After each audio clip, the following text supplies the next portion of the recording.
We would like to acknowledge the Yagara people and the Turrbal people as the traditional custodians of Mianjin, the lands in which we record this podcast today. We pay our respects to elders past, present and emerging. Always was, always will be Aboriginal land.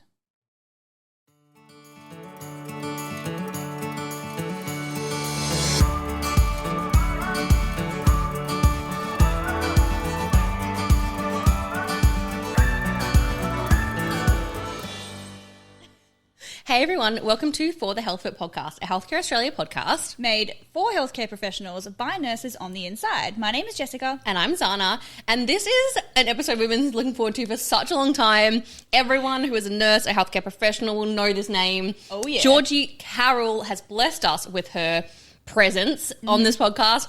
And we talk about so many hilarious things, nursing humour, how she got into comedy, what she did with her nursing career. Just basically a backstage look into her life and how she created this amazing platform, and everything is just so relatable to nurses, isn't it? Oh yeah. I'm still my abs hurt from laughing so hard during this episode. It is so funny. So good. So raw, so real, and every healthcare professional is going to relate to this. Yeah. So we're so excited. We hope you enjoy it. Make sure you go on as well and give us a 5-star review, and make sure to follow us on all social media as well, because me and Jess are the ones that answer all the questions. So if you have any questions, please, shoot them through Instagram, Facebook, LinkedIn, TikTok, everything. We're creating all that stuff for you guys out there so that there's nurses behind the scenes. So please reach out to us if you want anything, need anything, want to know anything. We are your go-to gals. So we will be there, whatever you need. And we hope you really, really enjoy this episode. Bye. Bye. Well, we are so excited to be joined today by Georgie Carroll. Oh my goodness, this has been so exciting for all of us and everyone listening. I'm sure it is amazing because, Georgie Carroll is just a nursing household name, really. She is. Absolutely. Absolute powerhouse, and we love everything that you do in comedy about nursing. It just relates, it hits home. Yeah. It hits home to everyone and we absolutely love it. So we would just love to hear a little bit about you, Georgie. Who are you? How did you get on this journey? Hi, podcast. I'm today joined by Xana and Jess, which I'm also excited about. Woo! Yeah. A little bit about me. Well, there's so much of it. I'm 46. A lot's happened. Yeah. I suppose we'll start with the birth of Georgie the nurse. I didn't want to be a nurse. I wanted to be a pop star. Okay. Oh, really? Yeah. Did you have anything you wanted to be before you were a nurse? A violinist. Oh, when I was a child, apparently. Interesting. Oh, I that never does even fit in with ICU, I think. Never picked up a violin, though, to be honest. No. Never happened. So I wanted to be a pop star inspired by Billie, not Billie Eilish, Billie Piper. Would you know who that was? Absolutely not. No clue. Why do you want to play this song so loud? Because we want to. It's a great song with very touching lyrics. And so I wanted to be Billie Piper. And then my grandma said I should probably be a nurse instead because I had fat legs. Oh, grandma. So I thought, you know what? Grandma's never wrong. So I shall try and be a nurse. And I hated being a student nurse. Oh, my God, all the way through it. The only thing that kept me going was all my grown-ups in my family saying she won't stick it out. That was the only thing. You were trying to prove it to them. Yeah. Yeah, I was just like, I can stick things out. And then I'll show you. Then I'll be a pop star. And then the first year of nursing, again, I just thought, what is this? I love the people. I love looking after people. Yeah. And that was always my job at primary school. I would be the one to take people to the sick room. Aww. I would find injured people in the playground. Just seek them out. I would, all of that. So it's always been in me, but I didn't like nursing as a format. And I certainly didn't like, I wouldn't even call it bullying because I don't get intimidated. So maybe it was attempted bullying that I was too not bothered about. Yeah, you get it in nursing field, don't you? Yeah. You do get it in different areas of nursing. Yeah. For sure. And so I hated that. And then the first thing I loved about nursing, get this, GI bleeds. Oh, yeah. Okay. I love them. Why? I still love them. Have you ever felt more powerful as a nurse than when somebody is shooting blood out their face or their arse, and at the start of the shift, they've got no blood pressure, no blood, they're having a horrible time, and then by the end of your shift, you've sent them off to endoscopy and they come back and they're having a yogurt. It's like they were dying, they were dead. Yeah. And then you make them resurrected. If you weren't there, I think it's one of the few situations, apart from the endoscopy bit, which I don't do, it's a few times where I feel like I personally have saved a life. Love that. I do relate, because GI every time bleeds. they do come in looking shocking. Oh, yeah, they're terrible. They're They're very going to pale. die. If we weren't there, they'd die. Oh, yeah. Oh, 100%, yes. As soon as you're doing ED and you're like, oh, you've got a PR bleed coming in, you're instantly like, ooh, I can already see what's going to go down here. Like, Yeah. we got to get back fluid, we got to get you in there, like, we got to get this sorted.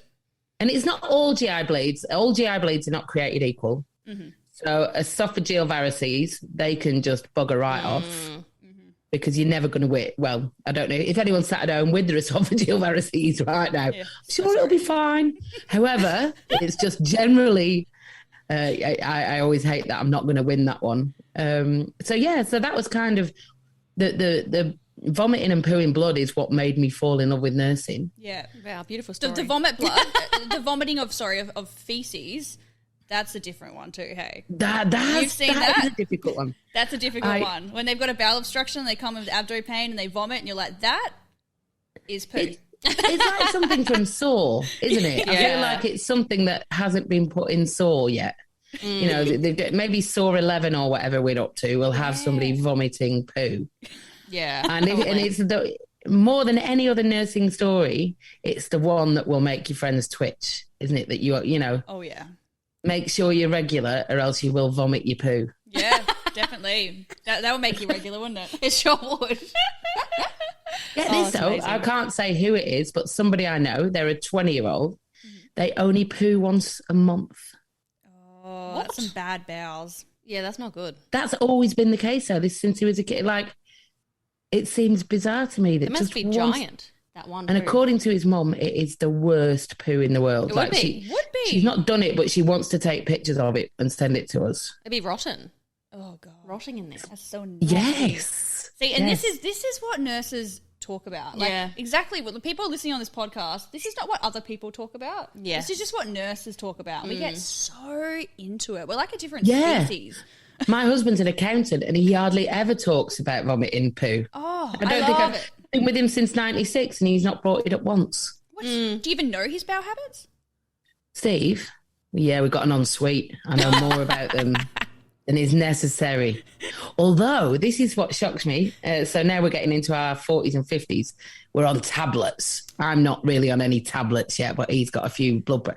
And if I came in with him and they said, what tablets is he on? I don't know.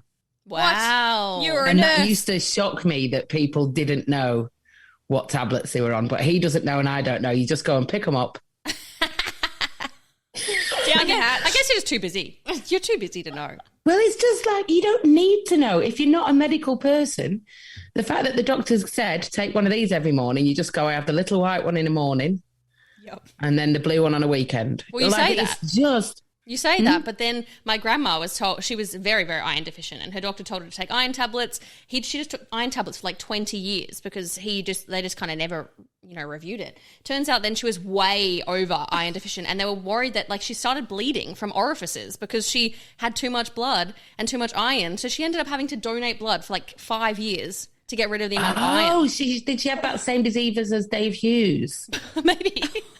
Dave Hughes has to go and give blood because he has too much blood. But she was just It does overdosing sound- on iron. Overdosing on iron because they never re-reviewed it. So the doctor in that case, don't do what doctors say all the time. Well, that whole story sounds like something your friend tells you in the pub that you go, that's not science. However, you're an intensive care nurse. But when you go, and they gave too much iron and then they made too much blood. And I'm thinking, I don't think that's how the body works. I mean, I don't know. Clearly it is. Clearly, I just got told the story. So Mate, I filmed a TV show yesterday and I've had to inbox them today to redact some of my medical knowledge. Oh no, what was it? Well, it was the program was Would I Lie to You? And you did. And I claimed that Andy Garcia was a liar because on his IMDb page, he claims that he was born with polio. And I was like, that isn't how polio works. It's a fecal oral thing. And but yeah, you can get it in. So then I've had to send an email this morning going, I've Googled my medical knowledge and it turns out you can have a baby polio. Oh, Wow. I didn't even know that. Yeah, there's so In much we fairness don't to us, know. how often do you nurse polio? Never. Not anymore, especially in Exactly. Australia. Like it's Yeah. not even a thing anymore. Yeah. Absolutely. Yeah. Because of Well, vaccination. here's the other one, a disease I don't believe in. So don't call me an anti-vaxxer. Do not call me an anti-vaxxer. I'm absolutely for the vaccines. I think tetanus is not a disease. I don't think, like you're in ICU, Xana. You're in ED and in corrections, Jess. I was ICU for 11 years and all right. Never met anyone with tetanus. And not everybody is up to date with their tetanus shots. No. It makes you think, actually. Yeah, I've never seen anyone with tetanus. No, but we always give it to them. It's not real. It's just gone. It's just like... And I tell you what else isn't real, or if it is real, it's pointless. You know, life jackets under your seat on aeroplanes. Yeah. Have you ever felt under there? There's nothing there. Oh, have you checked? Wow. I've checked. And also, if you're a fatter person, it's hard enough to just get your iPhone when you drop it off the floor. How are you meant to, in an emergency, reach under? I'm getting off the nursing topics. Let's just hope that doesn't happen. You're making me think, though. If you on your HCA podcast socials have a conversation starter, has anyone nursed tetanus? It's not a thing. Okay, we'll ask. We'll put the feelers out. Yeah, definitely. Yeah. 100%. So what made you transition from, nursing, doing all this amazing GI bleed stuff and being fascinated by that into comedy? It's very separate, but also nurses have a lot of Just did the humour. nursing for too long. Yeah. No, it wasn't that. I still loved it. Still loved it when I took up comedy. So I'd been doing nursing 12 years in Australia and England. And then, I think how this happened. I was like the ward idiot. Like I was always the one. I'd get the giggles when I was breaking bad news. I would have loved to do a shift with you, honestly. That would have been chaos. It would be so fun. I never knew where anything was kept, and I was forever in the office for not doing all the paperwork and getting called at home to come back in to sign a note. And, but I definitely had the patience at my heart, but probably, yeah. And I was all right in an emergency as well. I don't know where it fell down really, but I was the idiot. So, and people were excited to work night shifts with me and all of those things. And it was a party when I was on, and I was a prankster. And then people just kept saying, "Why don't you try comedy?" And I just didn't. How do you try it? It'd be like someone saying to you, "Oh, Jess, you should be a wrestler." It's just like, "Oh yeah, all right," but I wouldn't know where to start with that. So I went to watch a comedy night that was shit, like so bad. I don't know if you've ever watched amateur, any of the arts. Amateur mentalism is just well, it's not hypnotizing. They don't manage it, but it's just amateur burlesque, amateur anything is atrocious, and it feels like a hostage situation. So I went to watch some stand up, and it was so shit that I was found bitching in the toilets by the promoter's friend, because I was charged up with a little bit of bitch diesel, a little bit of wine, not a ton, but it only takes me 2 glasses to switch into my vocal mode, like where I'm just I'm fixing you all. Yeah, I don't shut up. I talk anyway. So I was in the bathroom having a bitch, and then I was just going, oh my God, I'm only staying to see if it can get worse, because the only way this will be funny is if it gets worse than it is already. And then the promoter's friend was like, oh, look, if you fancy having a go, come down and have a go, and they were really lovely about it as well. They were like, watching comedy is like watching sport. Not every match will win. That's the arts. You just have to stick with it. And, I'm sure you'll enjoy it at some point. Yeah, so I went to the promoter and I was like, I reckon I'm funny in there. And then he said, well, come back next week with 3 minutes. And they invited the whole hospital. And because it was midweek, nurses flooded the room because they don't know what day it is. And, it's just a reason to be out on a Tuesday. But yeah, it was really cool. That was it. So that you don't know how to start, but you get asked in a toilet to start. That's how you did it. And then, I've left my first stand-up clip online, and it will possibly get me cancelled. It's stuff I wouldn't say now.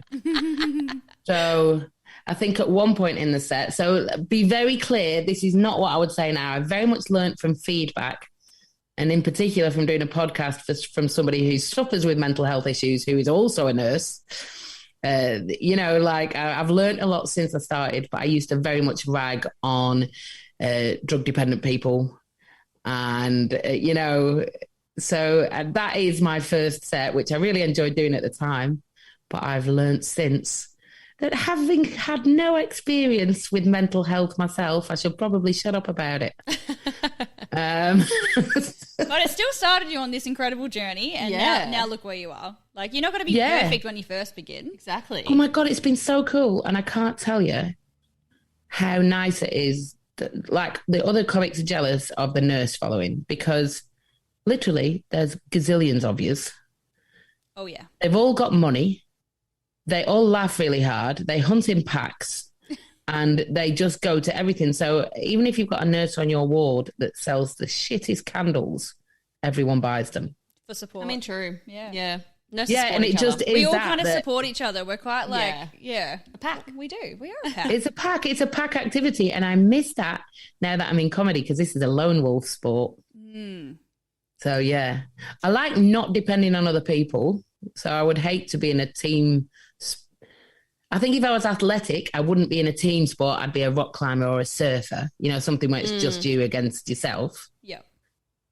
But I think nursing teams are wonderful because they change every day. Yeah. You don't really know who you're getting. Yeah. So it's still you against the world. Yeah. I love nursing. Like, I wanted to be a nurse when I was in high school. I had no idea what it was about. I just knew that I got to talk to people because I love talking, and I got to be around people all the time and care for people, which is just what I naturally did in my day-to-day life. And I found the progression into nursing so great. But that first year, that grad year, oof. Them COVID ones must be built different as well. Oh, yeah. Oh, yeah. Because, like, I feel like for 2 generations in this, all of you, I feel for all of you. I came back briefly, but only to vaccinate. And although I intensive care trained, when they said, would you be interested in doing intensive care? I was like, I don't know what that is. I've never heard of it. I'm allergic to oxygen. Like I was just, there was no way I was going back on there. Like I wasn't convinced they were going to look after you properly yet. It was a hard it was was a tough. hard year. I was very suspicious of how they changed policies all the time so that now we can wear masks for this long and now we can do this. And I just thought the science doesn't change behind infection control. You can't. So yeah, that's why I just went in vaccinating because very little chance of meeting a COVID in there. Yeah. Forgotten where I was going with that now. When did you move to Australia? Were you in Australia for a lot of your nursing and comedy? Yeah, but I mean, I found comedy within a year and then I just slowly reduced my hours, or quite quickly, really, over the next 5 or 6 years. So I did just over a decade in England, most of which was in intensive care, moved to Australia and really didn't feel competent in the intensive care over here. Just different words. It was like learning a bit of a different language. Yeah. I've heard that for sure, especially from people and from the so UK. you feel like you were very competent where you were, and then you turn up at this new place and they're like, oh, what, you're in the office because you put an NG tube in, and they're going, we don't do NG tubes here, or you're drawing up different quantities of things, or So I moved out of ICU pretty quickly and went on the pool, and the pool is the best thing in the world if you're a new migrant. Yeah. I can't tell you, because you just, everywhere you go, you learn something new every day, and you remember that even ICU and ED draw up things differently. Yeah, they do. It's a different program. Even different facilities do different things. Policies and procedures change everywhere. Yeah, and it just makes you very sure of yourself that you're like, I know that I'm doing the right thing for the patient rather than just what I'm being told to do. Yeah. Yeah, so then I moved into the pool, and it just... The hospital was so good. Like I got down to a 1 day a week contract, maybe one a fortnight. I can't remember. It was like it was then just you such a pursued your stupid little dream of contract. comedy. Yeah, yeah, and still I would not turn up to shifts, and they were fine with it. And I kept saying, "Look, if you need me to free up a spot for someone else, I think it kind of works in their favour because they can say they've employed this many nurses." Still looks good on their side, even though they're doing 1 day a fortnight. Yeah. Yeah, and then I had knee issues. I couldn't work. And then, I suppose when I realised that I could work in comedy and couldn't physically do the wards anymore, I was like, well, this is the world telling me. Yeah. And I think they have sold out shows. Absolutely. It's crazy. Everyone knows you. All the nurses know you. It's been insane. Yeah. Last week I was in SeaWorld. doing a intensive care, critical care nurses convention for Australia and Papua New Guinea. Wow. And then this morning I've been in a meeting for some conference next week. Tomorrow I'm in Brisbane doing the Queensland nurses. It's just insane. Oh my God, we're going to that, I think. Next week. Are you at the awards tomorrow night? No, are you in Brisbane next week? Brisbane's tomorrow. Oh, we've got a I conference. might be We've got back in a Brisbane conference next week. next we've got a conference next week. So, I mean... I don't even know where I am half the time. I woke up this morning and said to the husband, am I travelling today? Am I travelling anywhere? Is this... What am I doing? Okay, so I'm just here today. You know, like... Love it. I've been... Yeah, it's everything I could dream of. It is... Aw, It awesome. is adventure and spontaneity and making people laugh. I'm a little joy monger. You know what I mean? I love get it. to go and... So good. Yeah, and that's what nursing is a bit. It's not all joy. You still have to pin people down and get a pick line in them. But it's all about trying to make the best of shitty situations. Absolutely. Yeah, exactly. Actually, talking about shitty situations, I thought I'd tell you a funny story Do it. about my nursing. Yeah. This was actually recent. This was like in the last year. You know, us nurses are very paranoid. Like we're like with our health. Like I find like I'm always at the doctor. I'm like, oh man, I got cancer or something. Like I'm I'm the other one. I'm the one who just thinks, Blasé. nah, Oh, it wouldn't no. be me. I'm like hypochondriac. Like I'm always thinking, I'm like, oh no. If I've got a headache for too long, I'm like, oof. I probably Brain have tumour. brain tumor. Yeah, like Yeah, it's yeah. so bad. So I went and got a skin check and I was like, excellent, like no melanoma on me, feeling good. And then like I was on night shift and I'm like looking down at my arm and I was like, oh my God, I have a new mole. I was like, I have a new mole. I was like, that's so bad. I was like, that's new. And I was been in the sun. I'd been recently sunburnt and I was like, I've just done this to myself. I was like, oh no.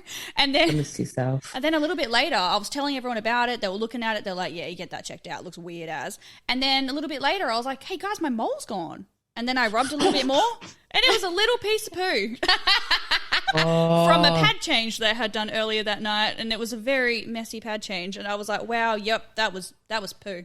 Wow. That was that. Yeah, possibly worse than skin cancer. Worse, yeah. I don't know which one I would have rathered, to be honest. No, kidding. I was still like mortified. I was like, wow, that mole we've been talking about for the last few hours, that was a piece of poo. The things we go through, honestly. Yeah, it's full on, isn't it? I've been splattered in it. You know, sometimes, do you ever think when people, do you two wee in a pool? Do you wee in a swimming pool or not? No. I've done it once. Well, that's because you're intensive care. Don't act like you haven't. Come on. Oh, at some point in my Very life, neat I and would tidy the intensive care lot. What I about just you, own it, yeah. correctional officer? ED nurse. I own it. Yeah, I've done it before. Yeah. It's a natural occurrence. Like when I you're got swimming. rules around it. If it's a little pool and it's full, no. Yeah. If it's a 50 metre and I'm moving the whole time, yes. Yeah. It's like in the it's ocean. Like, and even I if someone's think over when there, I'll people do go, it. oh, it's so filthy. I just think I have literally been shat at. A little bit of piss in 50 metres of chlorinated water is not going to kill. I could probably chew on a Band-Aid for a protein boost. You know, like it's... Oh, no, that's bad. That's bad. Yeah, you get a very different... I mean, ICU is different because you're obsessed with infection control. Good on you. But yeah, everywhere else, she's walking around with poo moles splattered up her arm. Thank God it wasn't freckles. Yeah. Little extra freckles, little speckles on the arm. Well, you talk about some hilarious stuff in your comedy. We want you to talk about, like, obviously the video that everyone knows is the 3 stages of your nursing. dolphins, penguins, orcas. Yes, tell us about that. So funny. Is that what it is? It's like, I feel like Celine Dion singing, it was Here's the Titanic song. Oh, my God. It's just like, I love it. And I always don't look forward to saying it, but when I say it and it gets the reaction it does. So if you haven't seen it, log on to me Facebook or whatever, and it's the 3 stages of nursing. It's basically, just about compassion fatigue, I think, or just whatever nursing giveth and nursing taketh away. So it starts, with who's been nursing just a couple of years. Oh, you're the dolphins. You're so beautiful, and everyone loves a dolphin, but you're not that good in it. You don't save anyone yet, do you? You just squeak at something to get help if something's dying, and I take the mickey out of them, and then the middle years, which is the big section. So that's anything from sort of 3 years in. It used to be 7 years in, but these COVID babies grew a bit quicker. Yeah, they did. So, they're getting a bit worn out a bit sooner. Some of them are bosses already after 3 years. It's bizarre to me. That it's not going to do well in the long run, is it? So, yeah, the middle section is the penguins. So this is anything up to 30 years of nursing. These are the ones that waddle in from the car park with their plantar fasciitis. And, oh my gosh! When I see nurses come in on one of those knee scooters, I just think, why are you even here? You know what I mean? You bloody try hard. If you're in work with a moon boot, go home. Just, I can't take any health advice seriously off someone wearing a moon boot and still working on their feet. So, yeah, and then the penguins are still beautiful. They're still, but from a distance. Okay. They're a little bit gnarled. Everyone's missing an eye or a tit. And I've got a theory that it's not a good skill mix if you've got an even number of tits on the unit. There needs to have been some suffering in the staff. Suffering in the staff. For it to be whole. for it to be whole and to mean something to the patients, So wow. Yeah, you do need some survivor stories in your staff, even though it makes them a little bit battered. You need some survivor stories in there to make a shift whole. And then the nurses at the end are the orcas, and they're big, majestic beasts. Just gliding through the hospital. Nothing really affects them anymore. So there is a phase near the end of nursing where nurses get cranky, understandably. And then there's this beautiful bit right before retirement where they've just got a swagger. They're turning up because they want to now, not because they have to. They could have retired, a lot of them. But they just turn up and they've got their cup of tea on the ECG monitor and they have a chat with everybody. And so, yeah, these are the orcas, these majestic beasts who, none of them have killed anyone because they're very good at documentation. And so you can't prove it. And yeah. And so the joke is, and it's becoming less true now, but the joke ends in, they've never killed a person, but they're the only mammal to regularly attack dolphins. So the poor little grats. The poor grats. So yeah, that's the bit that kind of went viral. That was lovely. That at the start of lockdowns. Yeah. So I thought my career had gone, and then I put that on the first Nurses Day, and it just got shared like 8 million times, and it just went off. So relatable. To America and England and a book deal, and wow. So yeah, it's just been really lovely. But when it comes to conferences, I have to do it every conference, because if I don't, people go at the end, I love that bit about the You're like, I'm sick of this now. I have to constantly reinvent it. Yeah. I have to find new things, which gets harder when you don't work in the environment. So some of my references, I think, are a little dated already. I do a bit about doing impersonations of the orcas, doing the DDA count. The count every shift. They go, we never used to lock all this up. That's what they start with every time, isn't it? And then they go, we used to go on with handbags full of temazepam. And you think, you're the reason we lock it up, you robbing bastard. So I have to fight, but then I was talking about keys and people going, oh, no, we don't use keys, we use swipe cards. And I'm like, cards, yeah. You're like, oh, God, things are fancy. Now you'd lock up propofol. We never locked up propofol. I know, it's so weird, isn't it? There's even Lyrica's locked up now, like gabapentin, like so many things are locked up now. Because we're all nicking shit. Yeah. 100%. Like if we're gonna, can we just make maybe it's probably not for the HCA podcast, but if you're gonna nick shit, just be good at it. Yeah. Otherwise, everybody suffers. Mm-hmm. They're gonna look up on Danzatron soon. They'll look everything. They're up. Definitely gonna look up on Danzatron. They'll look us up. Yep. Everyone's gonna look Why will they look up on Danzatron? Just because it's so expensive? People steal it. Yeah. So many people steal it. They have these new machines. I think they need to bring the price of it down. Oh yeah, for sure. Clexane was a weird one. When they went in a private hospital. They tried to tag it on the bill. I said I'd rather clot than pay that. Wow. And Clexane, it was like $700 an injection, and I thought that can't be true. What? In the public system? Wow. Yeah, I don't know. Like the privates are definitely tagging that on. That's insane. That's wild. Yeah. They have these new machines. I think they're called a Pyxis machine. A lot of hospitals are rolling them out. And you have to, like, put in the patient's details, and then you have to write the medications, and then it will, like, pop out of a drawer and tell you exactly what section of the drawer it's in. And then you take it out, and it's so you can't take out the I'm, wrong I'm feeling a lack of control there. Yeah, so you can't just go and just, like, pop, here's your Panadol. You know when you always have Panadol in your pocket, and it's 12 o'clock lunchtime. Yeah, you everyone, can't do that. Everyone has their Panadol. But you can't do that now. You got to go to this special machine, and you got to, like, type it in, pop it out. That sounds like harder work and still as much room for error. Also, there's a long line. Imagine the whole ward trying to wait. Humongous line. Yeah. So things are advancing in the medical world and nursing world, but sometimes it's Not the best. For the best, yeah. Agreed. Yeah. God bless unions. Yeah. Oh, yeah. Unions should get rid of that. Yeah. I love your segment about grad nurses when you're talking about how they have everything in their little utility belt. Yes. Like, I just envisioned myself. That was me. I Like, never had one. I had a I utility knew that'd belt. be you. Yeah, I had a utility belt. I had everything in my little belt. I had alcohol swabs and, like, IV dots and everything. And Did now you also pimp up your uniform? Did you, like, put a belt on your work pants and have, like, a little vest top underneath your shirt and all that vest shit? top. I mean, my little belt thingy was my little, like, it kept my little pants up. Wow. I Your loved little it. pouch. Yeah, my And the little people that pouch. wear the medication, like I'm doing a medication round vest. It's like I'm doing. Oh my god. those Oh things. my gosh. I don't know these people. Oh yes, they wear a little it's like a high vis vest, and it says I'm doing medication round. Don't talk to me, basically on the back. You can't not talk though. It's so hard. You Really? have Could to they talk. dumb nursing down anymore? We at one point in somewhere I had to work, we all got given name badges because apparently we weren't introducing ourselves, but we were.